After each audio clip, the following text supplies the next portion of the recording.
Dear viewer, welcome to Aqua's Aquaculture Solution. Empowering aquapreneurs is really our motto, and you can reach out to all our social media handles on YouTube, on Facebook, and on LinkedIn at Aqua's Aquaculture Solution. You can also reach out to our email in case of any question or inquiry, or your partnership deal at aquasolution at gmail.com.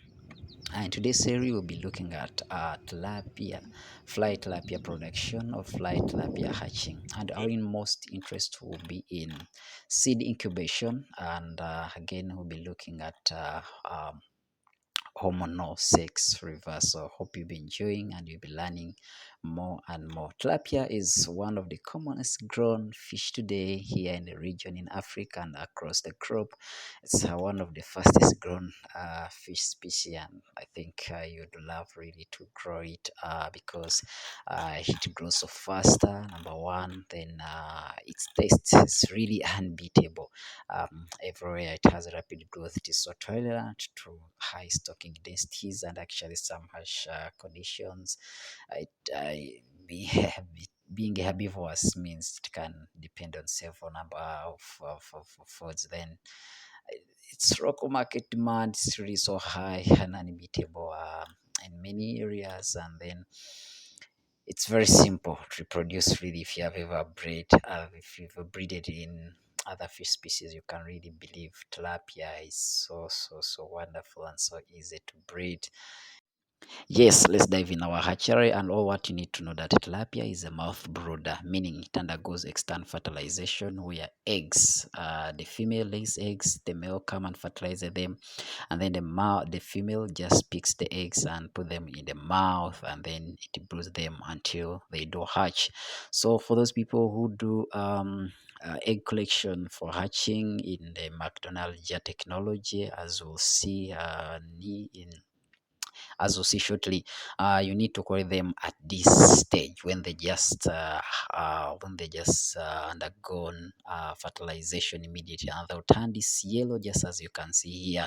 Please ensure they are yellow. If you collect them when they're still white, meaning they will not do hatch. So it is important you collect them at this time, and it is important to have a good interval of around 14 days depending on the temperature, correcting them continually such that they don't do uh, hatch, because at the time they come they will hatch, and after hatching they become fly. So meaning if you're this person who is using the egg collection method, meaning you will not have good results. You have flies of various sizes with size variation, which makes your fingerlings and your fries not of good quality.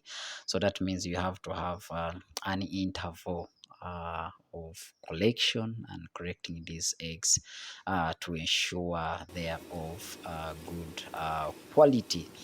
Yes, just as you can do after collecting the eggs, they undergo the, f- they have to undergo now continuous aeration. Please ensure you have the right aeration. After collecting these eggs, they are put in the jars, these tilapia jars, or you can call them McDonald jar, depending. And you have to ensure there's constant supply of water, and then constant discharge of water, just as you can see here, that there's that continuous exchange. That continuous exchange ensures fresh water, which is highly oxygenated, comes in with that high oxygen content, and then the oxygenated water will just be flowing out. So having a recirculatory system where water keeps on saturating to be a best method of consuming or of better water consumption. So it's highly recommended that you have such a system where water will keep on saturating and saturating. So meaning you'll be using that water for a good number of time. So please ensure water circulates throughout until when these eggs will go on hatch. So after collecting your eggs, when you see they're of different sizes, those which are starting to hatch, you can have separate separate jars and you put them, and then you ensure the eggs of same size they hatch the same day, such that you minimize the size variation. In case you have variation, please, when they start to grow, you can start grading them to ensure they're graded in the same size. That's when they really grow. So fine. Also, feeding affects the size variation. Ensure feeding them regularly and uniformly. Uniform is also important when you're feeding your fly or your fingerling, to ensure that they grow at the same size. Different farmers have different ways of setting their jars, and as long as there is water inflow and water outflow, yeah, that's all what matters. Some people use pumps, others have set their hatcheries so fine where they use gravity only.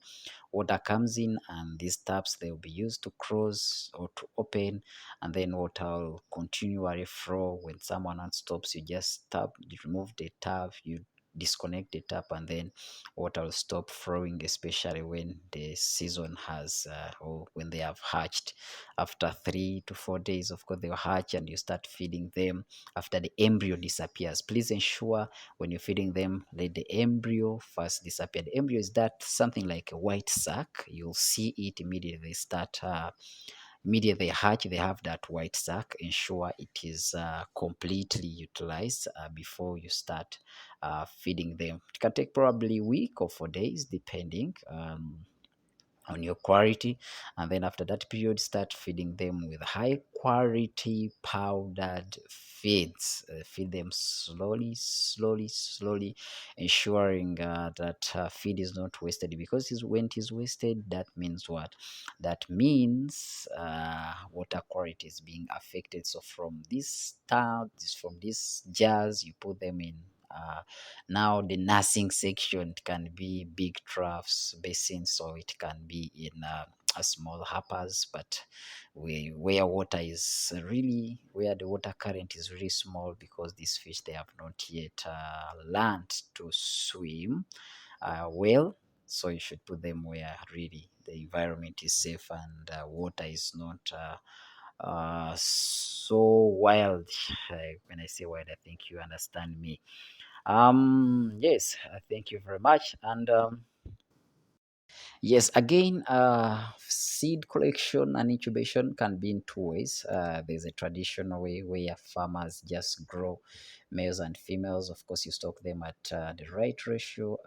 Some farmers grow four female with one male, though others grow a ratio of 1 to 3, one male to 3 females. Others grow 1 to 2. So it depends. I recommend 1 to 3 for a lot of time. I've seen it's really working well. Depending on the number of broodstock, of course, you have, you also determine 1 to 3 would really work out for you. Though you can also, if you have enough males, you can try 1 to 2. But if in case you have limited males, you can try 1 to 4. It will also really work for you. So you stock the males and the females in one pond, and after a certain period, then you have a seine, a fly seine. Then you seine out the fly. The system works well for people who do intensive fly collection, those big hatcheries which collect thousands, hundreds of thousands of fly. They just put there the broodstock, and then the broodstock will do start producing, and they'll go on just collecting flies. While others, what they do, they just pour water. After 14 days, they flush off water, then they collect the fry. Although the method really requires a lot of water, because imagine after 14 days you have to empty the pond and then correct the fry, and then there's high chances of fries escaping with water. So it's also a method being used by some farmers, but there's improved methods, the modern methods, where farmers do collect the eggs, put them in incubation that have been seen at first, and then they will have the eggs, controlled system, where they'll have the eggs hatching, and after hatching they'll have their fingerling. So the system is very easy to control. The parameters are being controlled indoor, because it is put indoor, so you can control the temperature, you can control the water quality, you can control everything, which is unlike in the outside. So in the outside or the outdoor, it's really so, it depends on the environment, meaning if it is raining too much and the temperatures are very low, you have less fly being corrected. Then the temperatures are so high, you have even much fly being corrected. So indoor meaning, yeah, the system is being controlled by the farmer. So after egg collection, you put them in this incubation system or in this incubation jars, and then you have water circulating throughout until the fly develops or they hatch. After hatching, of course, you have to put them now in the nursing section, and yeah, they undergo certain stages. Uh, the eggs, I told you they should be really be yellow.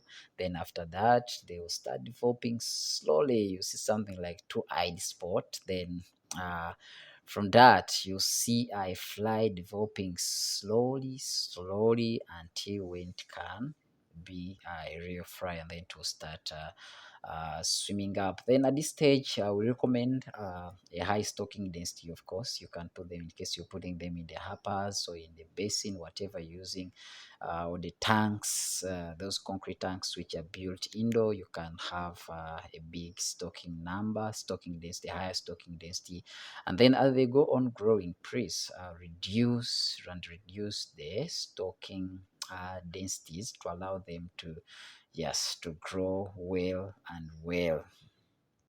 Yes, let's also look about at the sex reversing. Yes, farmers have got two sex reversing method. One is a hand sexing, where farmer will allow his fly to grow to a certain stage where they have developed the genital parts or the sex parts, and then where they can easily be separated, and then yeah, he'll come up and then separate them, the males from the female. The system is somehow accurate, and then yeah, it has got issues that there's high stress, and then if the person working this is not a professional, meaning there's a high chances of mixing the females and the males.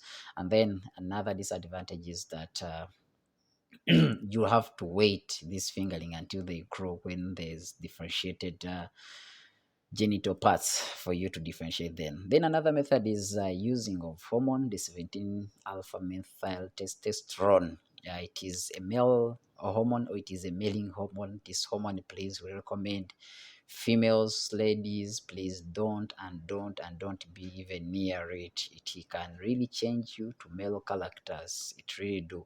It is mixed in the fish feeds, in the fry feeds actually. Immediately day one when they're starting feeding, it is mixed in their feeds, and these feed they'll turn phenotypically. They'll turn to male. They'll turn to XY, and yeah, it works well. And actually, if it's well mixed in the right quantities, it can change up to around 95 and above percentage of mono sex, of single sex, all males. And then there's a new method of the YY technology, which involves a lot of techniques where it's a new technology where you have to allow now your flies, they they undergo low temperature, and then it's a complicated system. It's a new technology, but today we'll be more interested in the hormone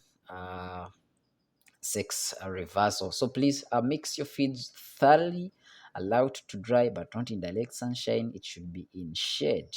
After the feed have dried, now you can start feeding your fly. Yeah, I recommend 9 milligrams of the hormone per 1 kilogram of fish. Sorry, of the fish feeds, yes, and then you can mix it well. Yeah, we can recommend you can feed it for 1 month, or yeah, 1 month, 28 days, 4 weeks, something like that, and then you can start feeding the real feed, and then you have all your fingerling turning to male, at least 90%. um yeah, I'm more interested in feeding. Breastfeeding is so important. We recommend at least 40% CP. CP is good protein of the feeds you're using to feed fingerlings. So as it goes on, the fly goes on growing and growing, you can reduce on the CP and you can reduce on the percentage of the body weight. So we recommend around 20% when the flies are newly hatched, meaning if you have your flies, let's say 2000 fly and 1000 is 0.1, so that's around what, 200 grams. So you can feed them 20% of that 200 gram. That's what I mean by 20%. They grow to 30 days, that can be around 0.2, around 0.05, depending on how you're feeding. You can reduce to 15%, and they grow on to around 1 gram or 0.5, you can reduce to 10%. As they go on growing, you can go on reducing as you can see, until when they grow up to harvest. So after nursing your fry, now they can easily swim. You can take them to the hoppers outside in the ponds, and you start nursing them from there. You're giving them feed well, and you can have high stocking density depending on the sizes, whether the SL, what we call the SL or the sex reversal hoppers. Then you can have, as they grow now in hatchery, grow out, or we normally call it PSR, post sex reversal. Now after they have undergone the other 28 days or 30 days, depending on how you're feeding them, they now grow to hopper. You put them in the hopper with some big meshes, and then you can reduce the stocking numbers. Then from there, your fry will grow to a reasonable size. As you go on, please ensure you feed your fry so and so and so well. They reach a time when they have grown out to a big and feasible size, 2 gram, 3 gram, 4 gram, depending on what the market demands. Then you can start selling your fingerling when they are good and a reasonable size. Yes, of course, the feeding goes on now reducing from the time when they are being hatched. It goes on now reducing and reducing and reducing, as you can see from our chart. Then from there, you can now put your flies, your fingerling now around 2 gram, 3 gram. Now you're ready to stock them in the ponds, in the grow out ponds.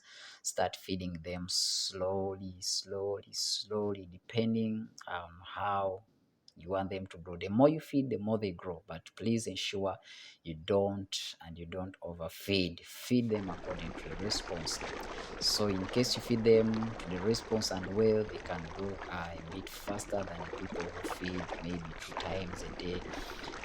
Yeah, and then maybe you can grow them now to your cages. Take them to grow the cages. You grow them after around 7 months, 4 months, 5 months, depending on the way you're feeding.